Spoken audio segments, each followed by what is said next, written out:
Hola, ¿cómo están? Mi nombre es Martín Saiz y soy un hincha de San Lorenzo como ustedes. Al igual que muchos, defiendo la historia de San Lorenzo en Avenida La Plata, pero mucho más que eso, defiendo la identidad de San Lorenzo vinculada a Avenida La Plata. Por eso es que los quiero involucrar en estas 7 visiones para el futuro de San Lorenzo en Avenida La Plata. La realidad es que no tengo ninguna duda, pero ninguna duda, que el futuro de San Lorenzo es en Avenida La Plata. Sin embargo, me genera mucha expectativa saber cómo va a ser ese futuro.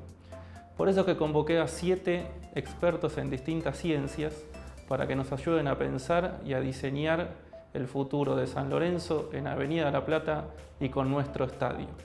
A lo largo de 7 episodios que vamos a compartir en redes sociales, vamos a saber qué aportes nos pueden dar un comunicador social experto en innovación tecnológica en los deportes, un psicoterapeuta experto en medicina del deporte, un politólogo, un doctor en medicina del deporte, un sociólogo, un economista y un abogado especializado en derecho deportivo.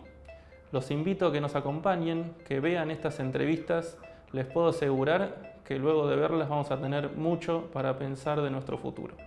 Abrazos cuervos para todos.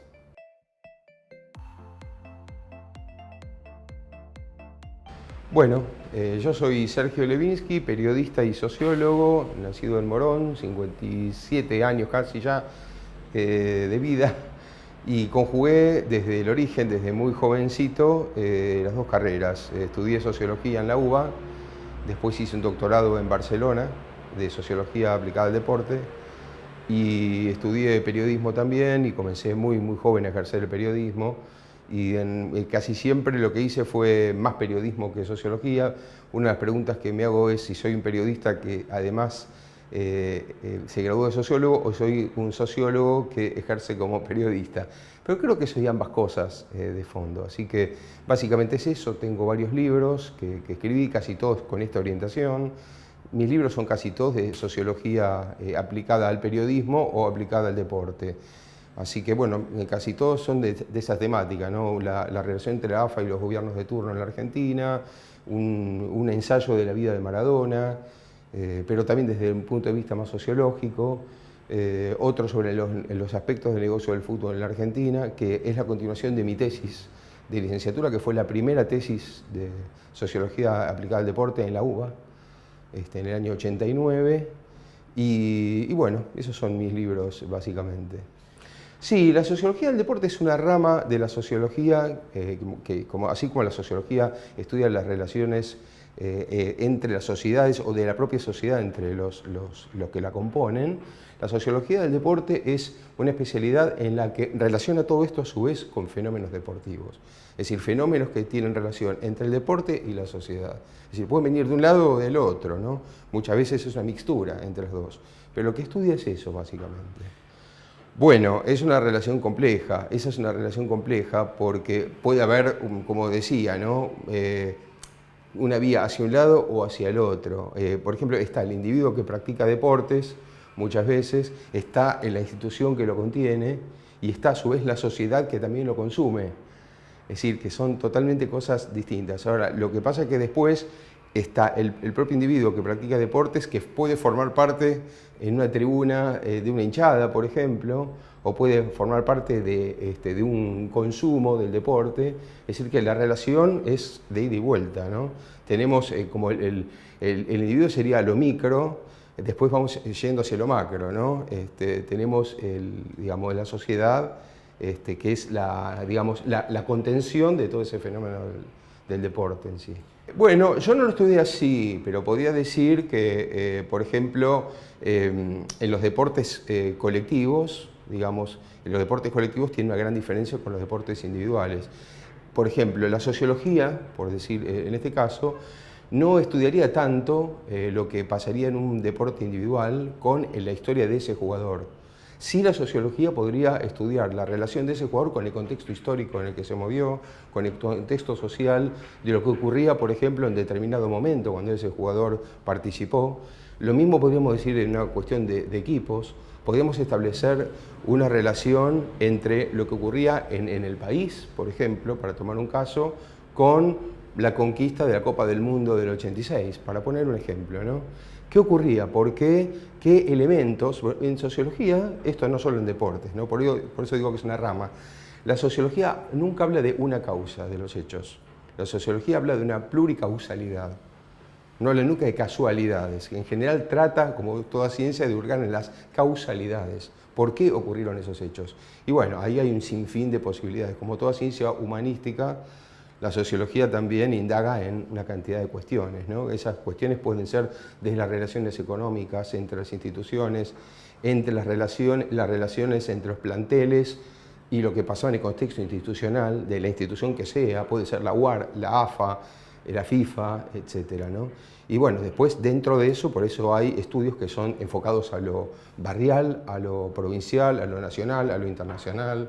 Por eso hay cada vez más ramas de la sociología del deporte, ¿no? Porque se estudian y se van encontrando cada vez más fenómenos. Como también digo que ahora aparecieron sociología del tango, sociología de la danza, sociología de la alimentación, sociología de la vestimenta. Cada vez hay más cuestiones porque se fue abriendo en la medida que se van descubriendo nuevas figuras, nuevos fenómenos, ¿no? Yo creo que es importante, más que nada diría que es para conocer más quién es uno y dónde está. Yo creo que si uno conoce, por ejemplo, tomando el caso de un club, si uno en un club supiera cuál es su historia, cuál es el contexto en el que ese club creció, y al mismo tiempo, ¿cuál es el contexto por el cual el club no pudo crecer mucho más? El contexto económico, el contexto social, el contexto cultural. Entonces, seguramente allí uno podría sacar conclusiones a futuro y trabajarlo mejor. Es decir, a mí me da la sensación de que si uno no tiene una clara su propia identidad, y la sociología trabaja mucho con eso, con su identidad a partir de los contextos históricos, lo que comentaba antes, ¿no? Entonces uno ahí puede entender mucho mejor hacia dónde va. Si no, uno puede trazar planes, pero no tiene claro quién es uno primero para trazar esos planes. ¿En qué se caracteriza nuestro club? Nuestro club se caracteriza por tal y tal cosa. Nuestro club, le decían el ciclón, ¿por qué? Y bueno, por tal y tal cosa, por tal característica. Nuestro club está también vinculado al tema de los curas, por alguna razón, y resulta que, bueno, está el Papa. Entonces, nuestro club podría incluir tal y tal cosa. O en aquel momento incluyó tal cosa que hoy no sé si me va a servir. Porque para aquel momento, en ese contexto, estaba bien. Pero hay que recordar que cuando el club fue fundado pasaba tal cosa en la Argentina y en el mundo, y los medios de comunicación eran X, y la cantidad de socios eran tales, o la cantidad de hinchas, y por qué se mudó o no se mudó de lugar. Es decir, yo creo que todo esto hace que uno pueda trazar de otra manera un proyecto a futuro, ¿no? Como decía antes, primero un trabajo de exploración histórica y social. Es decir, quiénes somos y cómo crecimos. ¿Cuál fue nuestro trayecto hasta aquí? Entonces, a partir de ahí, un proyecto claro sobre qué hacer en las líneas madres del club. Es decir, la sociología está más para eso, las líneas madres. Después están los dirigentes que eligen los ejecutantes, pero siempre se eligen los ejecutantes para todos esos alineamientos a partir de conocer bien qué queremos hacer. Entonces, uno ahí puede también elegir mejor a quiénes, porque a lo mejor hay una serie de personas para hacer determinado trabajo, pero si uno sabe hacia dónde quiere ir y sabe de dónde viene, es mucho más probable que pueda encontrar, no sé, por ejemplo, tenemos dirigentes del club que vienen del ámbito privado, otros del ámbito público. Bueno, nosotros queremos hacer tal cosa en el ámbito público, o a lo mejor tal persona es mejor, pero queremos hacer tal cosa en el ámbito privado, tal persona viene de tal empresa. Es decir, yo creo que hay muchos lugares en el mundo donde ya trabajan con esto, ¿no? Me da la sensación de que en la Argentina hay una carencia por desconocimiento también. Es cierto eso, la sociología es dentro de todo bastante nueva, pero me da la sensación de que es fundamental para que un club pueda tener el proyecto bien claro trazado y no navegar así como se puede, digamos, lo que salga en cada momento, que muchas veces ocurre, ¿no? Que se hace lo que se puede en cada momento y se dan brazadas en el agua a ver si llegamos a destino, pero sin una claridad de hacia dónde se va por no conocerlo. Bueno, ahí habría que especificar que si hablamos de Argentina, porque no en todos lados es igual. en la Argentina hay un exceso de politización del fútbol, un exceso de politización. Yo tengo, como le decía, un libro sobre esto que trata de la relación entre AFA y los gobiernos de turno, donde se puede decir que, por ejemplo, trazando una línea histórica de la AFA misma, la AFA tuvo siempre gobiernos relacionados en la AFA con los gobiernos de turno del país. Casi siempre tuvo que ver con algo. Ahora mismo está el tema del debate de Superliga con AFA, el sentido de abandonar la Superliga y volver a la AFA por parte de una enorme cantidad de dirigentes, que está relacionado con que la Superliga fue un proyecto macrista.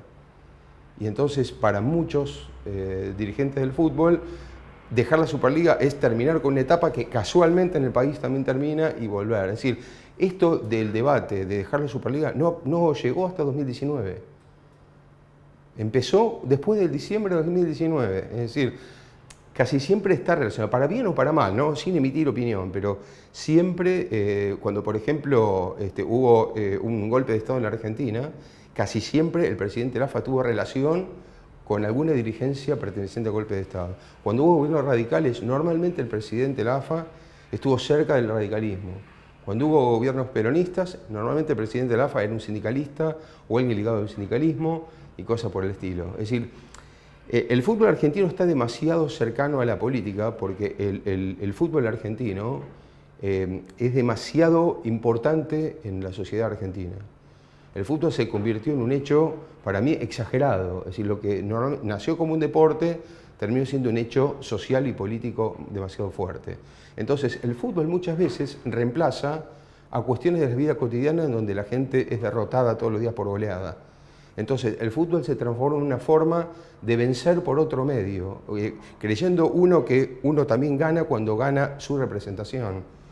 Entonces, muchas veces por eso, gana ahí los domingos o los miércoles a la noche, cuando en el día a día no gana nunca, entonces gana ahí. Entonces, perder también ahí se transforma en un drama mucho mayor. Entonces, el fútbol empezó a cobrar un sentido diferente y cada vez más grave, en la medida, o cada vez más fuerte y más estrecho en la medida que la crisis social fue aumentando, ¿no? Antes era justamente el fútbol era una fiesta, era un hecho popular, básicamente de diversión y punto. Poco más, con algunas expresiones violentas, como en toda sociedad compleja, pero no era más que esto. Y casi todo, si uno observa también, hay otro hecho interesante, es que la cantidad de muertos en el contexto del fútbol argentino fue creciendo exponencialmente en los últimos años, con la crisis mayor. Es decir, a mayor crisis económica, mayor cantidad de muertos. A mayor crisis social, lo mismo. Al principio había muy pocos muertos. La organización, la ONG Salvemos al Fútbol, que tiene la mayor medición de muertos, lo establece muy bien por años, como fue, ¿no? Entonces, a mí me da la sensación de que el fútbol y la sociedad en la Argentina tienen, o la política, tienen una relación demasiado fuerte por todo lo que el fútbol representa, ¿no? Una vez Valdano dijo una frase que a mí me gusta mucho, que dice, el fútbol es lo más importante de lo menos importante. Y yo creo que en la Argentina es eso, el fútbol es lo más importante, casi diría que hasta más importante a veces de cosas que deberían ser más importantes. Es decir, en el mundo es lo que dice Valdano y en la Argentina excede incluso eso, ¿no? Estamos futbolizados. Además hay otra cosa más. Yo creo que esta es una sociedad muy interesante de analizar en el día a día fuera del fútbol, porque es una sociedad que tiene el fútbol en la agenda de todos los días, en la calle, en cualquier lado. Se habla de fútbol cuando no se habla de fútbol. Dos chicas hablan de que el novio lo está por dejar porque yo le quise proponer algo y pateó la pelota para adelante, por ejemplo, pateó la pelota afuera, cosas por el estilo. Están todo el tiempo hablando de fútbol, ¿no? Siempre en la política, Cristina Kirchner una vez le sacó tarjeta amarilla al presidente del Fondo Monetario Internacional, y los presidentes hablan de fútbol para hablar de cuestiones económicas, para señalar algún hecho. Nosotros hablamos de fútbol todo el tiempo en todas partes. Y cuando no hablamos de fútbol metemos metáforas futbolísticas. Es muy difícil desligarse de la política en un país como Argentina. Yo creo que hasta los dirigentes más exitosos, de ciclos más exitosos en cuanto a resultados, por lo menos, porque acá hay que ver cómo medimos el éxito, ¿no?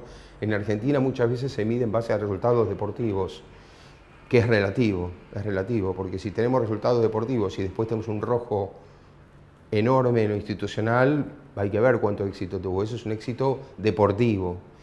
Pero en general a mí me da la sensación de que por lo menos en la Argentina es difícil manejar un club importante o un club de primera división o un club en una situación de contexto en la que además todos creen, porque esa es otra cosa interesante, en el fútbol se parte de una gran desconfianza.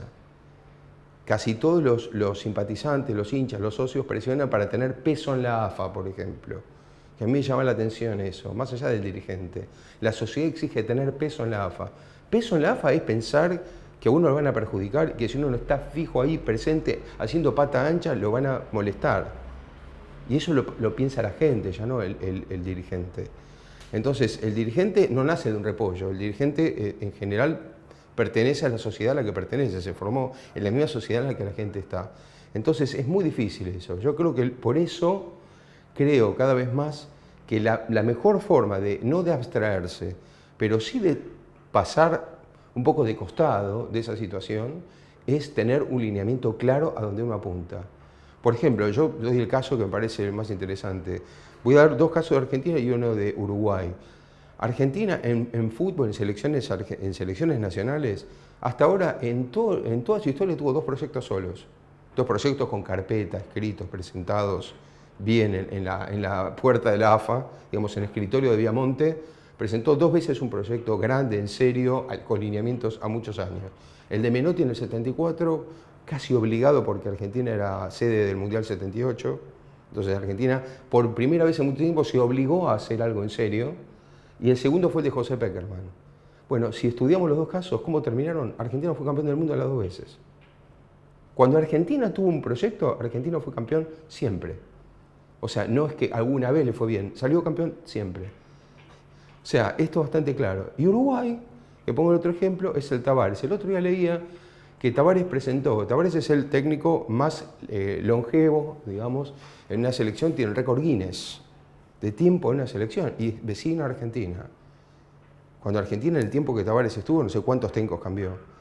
Bueno, Tavares, que logró la Copa América en Argentina, que salió cuarto en un Mundial, quinto en otro, con Uruguay, presentó un proyecto en Montevideo, en la Asociación Uruguaya de Fútbol, que era una carpeta enorme, que tenía un nombre pomposo y larguísimo, del que todos los dirigentes se mataban de risa. Sin embargo, Tavares logró una cantidad de cosas impresionantes con Uruguay, simplemente porque había un proyecto claro, sabían hacia dónde apuntaban, y después simplemente lo ejecutaron y respetaron ese proyecto, porque Argentina, el otro tema también pasa por respetar eso, es decir, no es presentarlo, sino armar un proyecto, saber hacia dónde va y respetar por el ciclo que ese proyecto abarca, respetarlo a rajatabla. Yo creo que también pasa por ahí. Sí, el fútbol es un enorme negocio en crecimiento, en expansión, cada vez más grande, con cada vez más actores. Son miles y miles de actores en este negocio, además. Es un negocio que mueve cada vez más dinero, que exige cada vez más controles, que se fue desmadrando con el tiempo y que se está tornando peligroso, porque yo creo que el fútbol, como todo gran negocio y como todo fenómeno mundial tan amplio, cada vez más va representando en ese micromundo lo que es el mundo en general. El otro día alguien me dijo, que me llamó la atención, de Uruguay también, un periodista uruguayo, que me decía los problemas que tenía en la mitad de la cancha Uruguay, de jugadores de la selección, porque una generación se fue y ahora está empezando una nueva. Entonces me decía, y bueno, la gente se queja, pero nosotros le damos la materia prima a los europeos y nos la devuelven completa, es decir, los europeos nos devuelven con un jugador táctico completo. Bueno, si uno piensa y dice, bueno, ¿no es lo que pasa con las exportaciones y las importaciones? Nosotros no producimos materia prima y después las enviamos y nos la devuelven. Y este hombre me hablaba de fútbol y de jugadores. O sea, el jugador empieza a ser una materia como cualquier otra y nosotros exportamos jugadores. Una cosa interesante es esa, ahora cada vez más. Por ejemplo, se está dando el fenómeno que para ir a Europa, la mayoría de los jugadores de toda América Latina vienen a Argentina o a Brasil para de ahí exportar, que es lo que normalmente pasa. Es decir, centros de exportación para formar los jugadores, cada vez exportamos más jóvenes, es decir, jugadores vírgenes en los que prácticamente hay que pulirlos en todo sentido. Europa los pule, los cambia, los transforma, los tacticiza y después nos lo devuelve hecho. ¿Qué es lo que hace la producción mundial de cualquier objeto? O sea, reproducimos nosotros en fútbol lo mismo.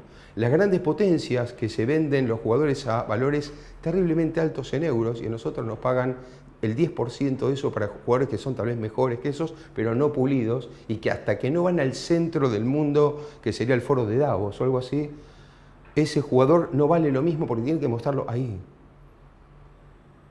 Entonces, estamos reproduciendo en las mismas condiciones la esclavización de los jugadores africanos, o los agentes que llevan jugadores africanos al fútbol europeo y que si después no entran en un club lo dejan tirado ahí, ni siquiera el dinero para volver a su país. ¿No es de fondo aquellos esclavos que llegaban en otro tiempo africanos a las costas sudamericanas, europeas? De fondo estamos reproduciendo con el fútbol el mismo fenómeno porque como es un modelo en expansión, el fútbol reproduce las condiciones del mundo en general. Entonces, claro que el fútbol es un negocio. El fútbol es un negocio brillante para muchos. Hay otros fenómenos emergentes que son los derechos de televisión. Por ejemplo, los derechos de televisión son un fenómeno espectacular. Gente sentada en una silla cobrando dinero porque la plataforma transmite los partidos y hay mucha gente que embolsa a fin de año 3 o 4 veces más dinero que un club de fútbol. Y ahí está de nuevo la sociología. El club no tenía previsto y no proyectó, más allá de lo económico, qué quiere hacer con el tema de su imagen, hacia dónde quiere ir, porque está lo económico, cuánto quiero cobrar, cuánto se cobra, eso es otra ciencia paralela a la sociología. Pero también está la sociología. ¿Yo qué quiero transmitir? ¿Qué imagen quiero dar? ¿Yo quiero pertenecer a ese mundo así? ¿No puedo manejar por las mías esta situación? ¿No puedo manejarlo de otra manera? ¿Yo qué pretendo ser? ¿Qué pretendo que para mi club en el mundo? ¿Cómo quiero que se vea? En mi país, en mi barrio, en mi país y en el mundo, en todas partes, ¿no? Entonces, es un negocio brillante el fútbol, pero a su vez con estas terribles situaciones en las que reproduce lo que pasa en el mundo. Bueno, eso varían por clubes, ¿no? Yo creo lo que observo es que hay clubes, por ejemplo, hablando de Argentina, ¿no? A mí me da la sensación de que en Argentina hay clubes más politizados que otros, que tienen agrupaciones en las que hay mucho más debates, y hay otros clubes en los que hay mucho más acostumbramiento a que 2 o 3 personas tomen decisiones. En general, yo lo que veo es que cada vez más se tiende a personalizar y a que por más que hay una enorme cantidad de dirigentes que ocupan lugares en las comisiones directivas, siempre hay 1 o 2 personas que son las que toman las medidas principales y muchas veces inconsultas o los demás figuran firmando o poco más, pero solamente se consulta a otros deportes o cuando hay áreas que los dirigentes no manejan y que no tienen otra que delegar, pero se delega muy poco.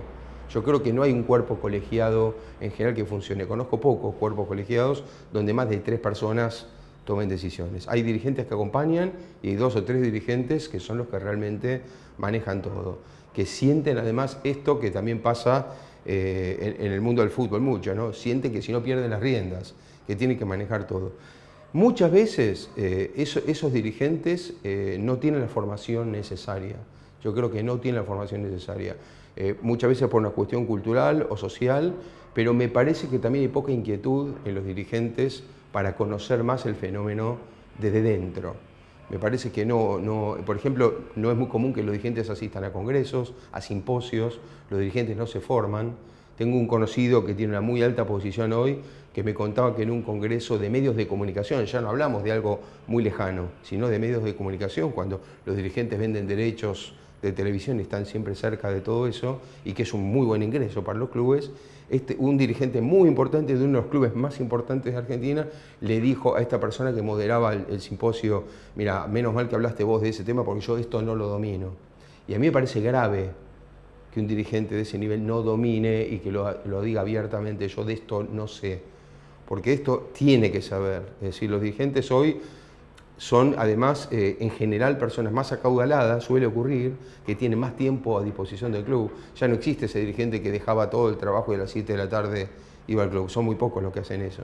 En general los que están más encumbrados son los que disponen de tiempo y posibilidad de estar todo el día dedicados a esto, ¿no? Como si fuera un político nacional, se dedican todo el tiempo. Entonces yo creo que si tiene más tiempo para dedicarse, también tiene que tenerlo para formarse. Y en lo posible, no llegar hasta no estar formado, al no tener la suficiente formación. A lo mejor ocupar un cargo más bajo o no lanzarse a la política del club hasta no tener la capacidad de controlarlo más o menos todo y saber un poco de cada cosa. No digo que tenga que saber todo, nadie lo sabe todo, pero sí, si no lo sabe, saber a quién delegarlo. Pero tiene que tener un proyecto antes para poderlo armar y tener la mínima formación necesaria, por lo menos, para conocerlo. Pero son dirigentes que tienen que tener primero la ambición de conocer. Y yo en Argentina observo cierta pereza en ese punto, ¿no? Yo al fútbol argentino lo imagino probablemente con las mismas peleas de fondo, que son estas peleas entre los clubes grandes contra los chicos. Es una pelea histórica, es una pelea que yo en mi propio libro de AFA la abordo mucho, porque yo lo que digo es que el fútbol argentino tiene un problema que es de difícil solución, porque hay un debate entre los clubes grandes y los clubes chicos, que en realidad es como la pelea cuando a uno le preguntan qué es más importante, la Cámara de Diputados o la de Senadores. Y las dos, ¿no? Ahora, la Cámara de Diputados, ¿en qué se diferencia de senadores? Que los diputados representan a las personas y los senadores representan a las provincias. O sea, los diputados representan a los habitantes, los senadores a las provincias. Por eso el Senado suele ser un poco más conservador.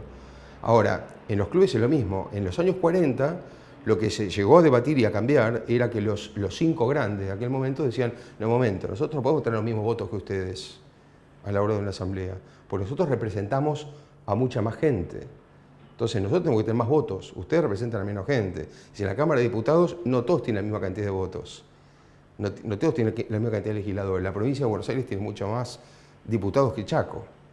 Ahora en el Senado todos tienen la misma cantidad, porque representan a las provincias. Entonces los clubes chicos dicen, no, nosotros somos todos iguales a la hora de votar, un voto para cada uno, o sea, el Senado.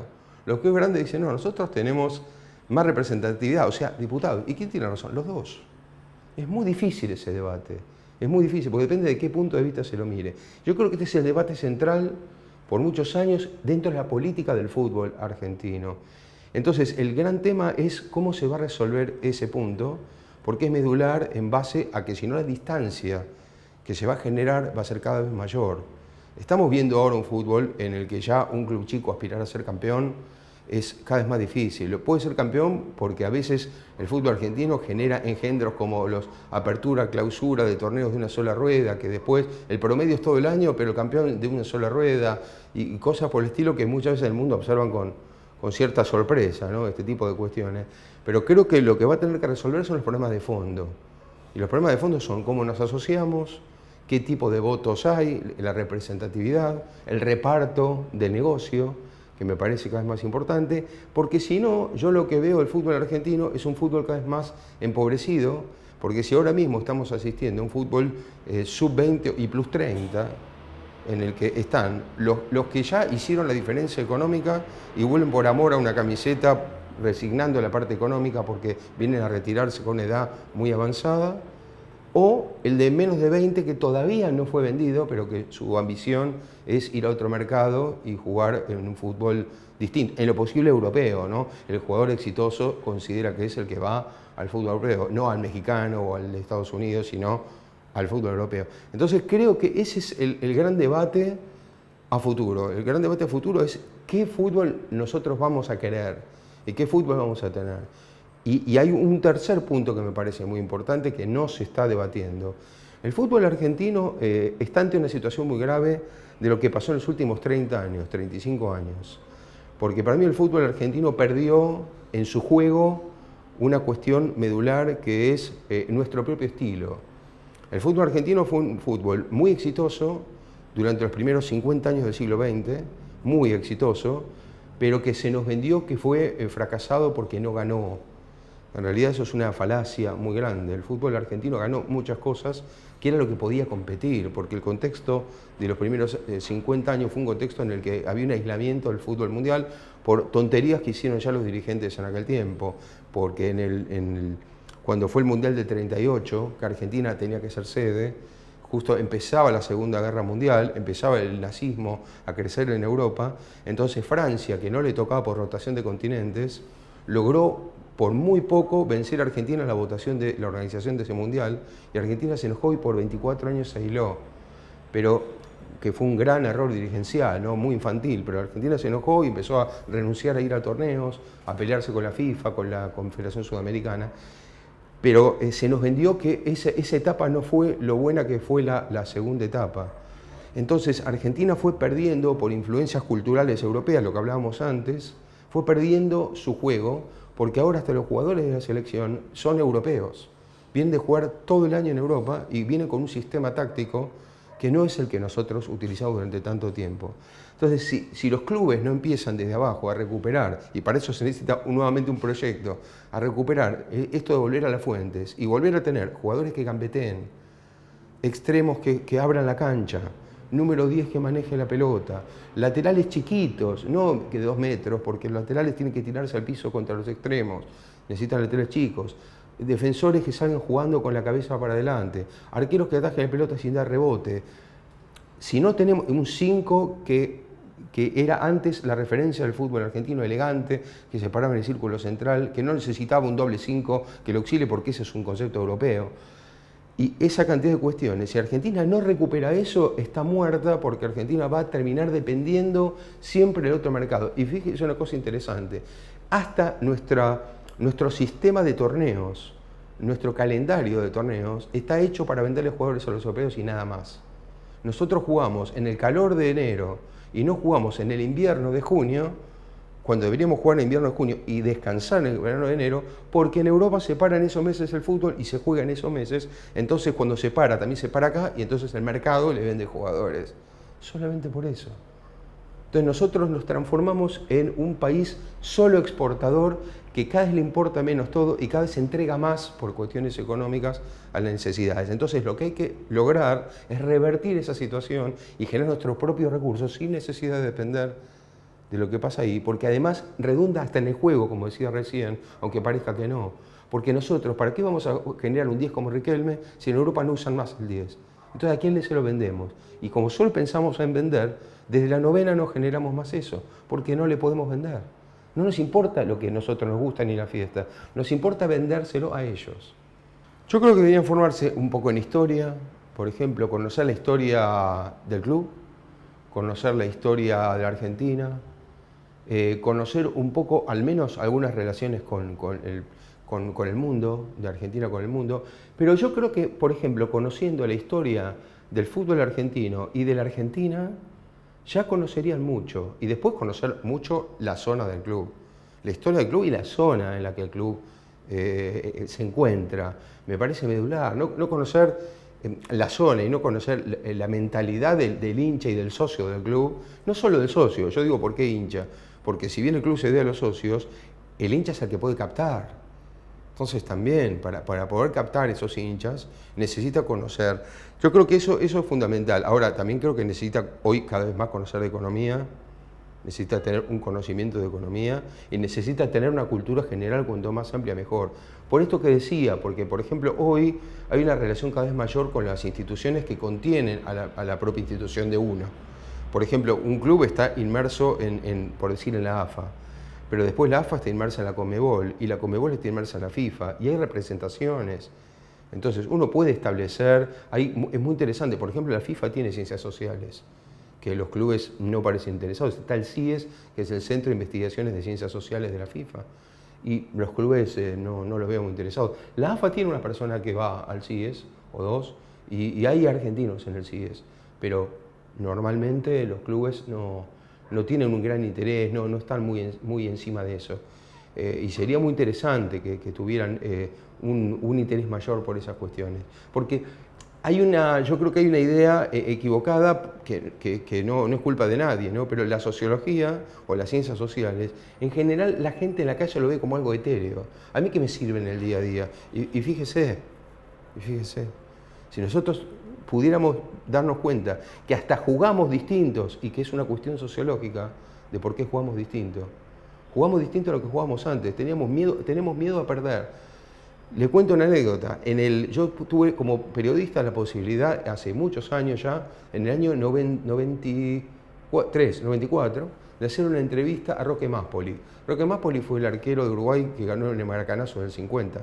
Brasil, el Mundial de Brasil, que fue los europeos no lo entienden, fue el mayor golpe de la historia de los mundiales, el Maracanazo de Brasil, con 200.000 personas en Maracaná y Uruguay saliendo campeón ahí, Máspoli era el arquero de ese torneo. Entonces yo lo fui a entrevistar para un video que estamos haciendo de la historia de los mundiales.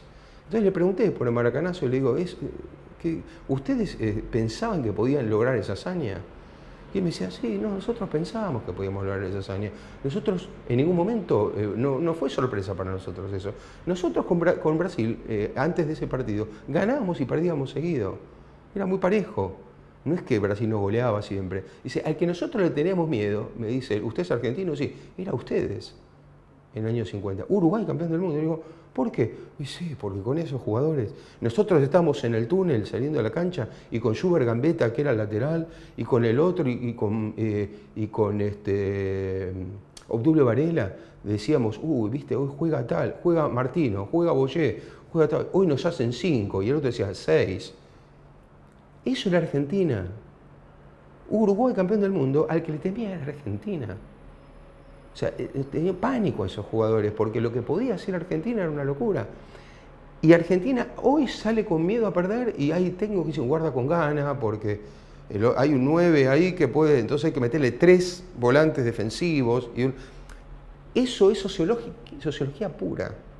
Es decir, lo que hay que entender es que esas ciencias son ciencias que estudian cuestiones que también son del día a día, desde otro lado, terminan influyendo de otra manera, pero que si nosotros no conocemos de dónde venimos, es difícil que sepamos a dónde vamos. Bueno, yo creo que es un hecho muy importante, pero también desde la sociología, y digo por qué.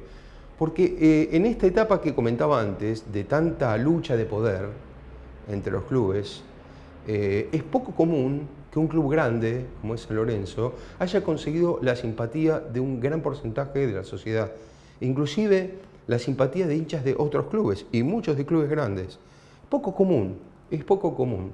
Yo creo que San Lorenzo tiene una capacidad propia, por la composición de la masa societaria y de los hinchas que tiene, que es una gran clase media, muy amplia, en muchos casos, o de origen de clase media, que tuvo una capacidad de entender y leer muy bien, no sé si por casualidad o por planificación, pero así fue, de leer muy bien el fenómeno de qué se trataba y cómo venderlo a la sociedad, como imagen. Entonces creo que vendió muy bien esta idea de victimizarse, con razón, porque realmente San Lorenzo fue víctima de una operación en la dictadura militar muy seria con su viejo estadio. Entonces eso logró transmitirse con acierto. Entonces la gente, yo creo que en general apoyó eso, esas movilizaciones al gobierno de la ciudad, esas movilizaciones más generales que excedieron el fútbol, fue una muy buena idea. Yo creo que fue una muy buena idea. Sé que hay algunas personas que resisten dentro de los que están cerca del estadio por temas de ruidos y esas cosas, que siempre existe, algunos que están, pero me da la sensación de que eso es un muy buen trabajo, que me parece que falta la etapa ahora de completarla y de convencer a esa gente nada más. Creo que es convencer eso. Ahora después vuelvo a lo de origen.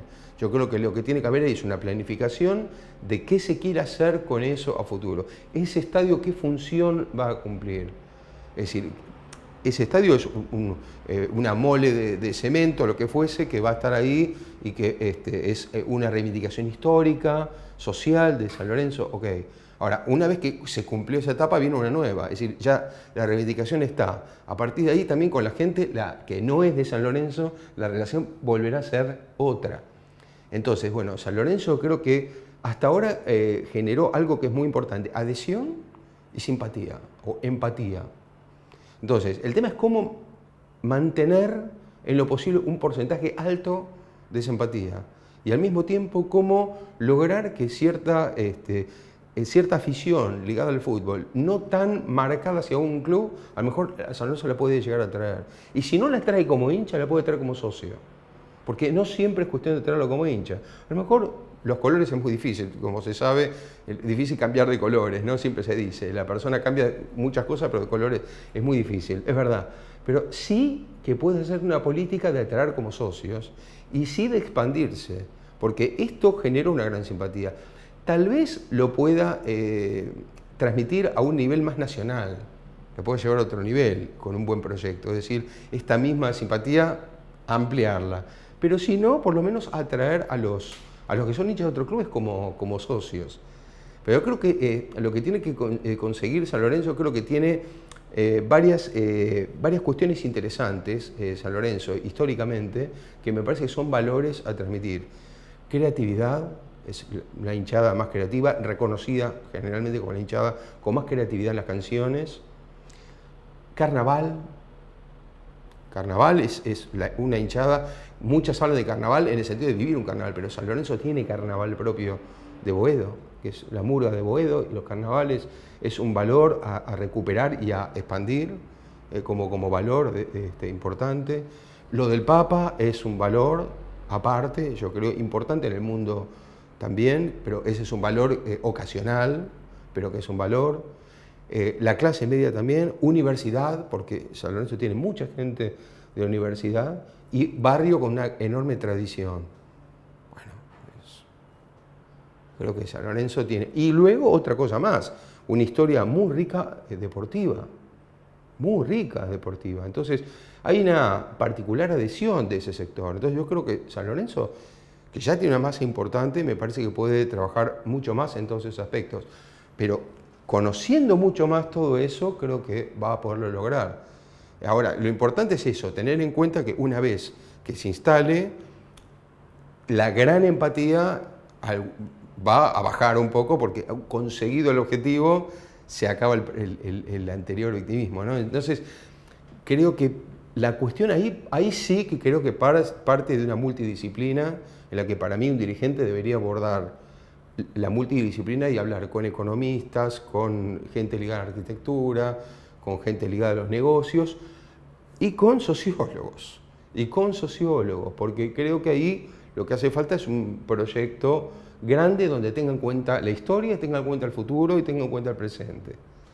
Bueno, el mensaje que le puedo dar a los hinchas de San Lorenzo, primero, es de alguien que se crió en la zona, porque yo me crié en el Parque Chacabuco, que es una zona sanlorencista por excelencia, así que conozco muy bien esa mentalidad, y yo creo que lo que tiene que tener hincha de San Lorenzo es, primero que todo, el ánimo para pujar, para pelear, en el mejor sentido de la palabra, por un club mucho mejor y mucho más fuerte todavía, porque tiene una enorme historia y porque tiene muchísimas posibilidades, más posibilidades que muchos otros clubes, porque tiene una cantidad de valores muy importantes del presente para explotar.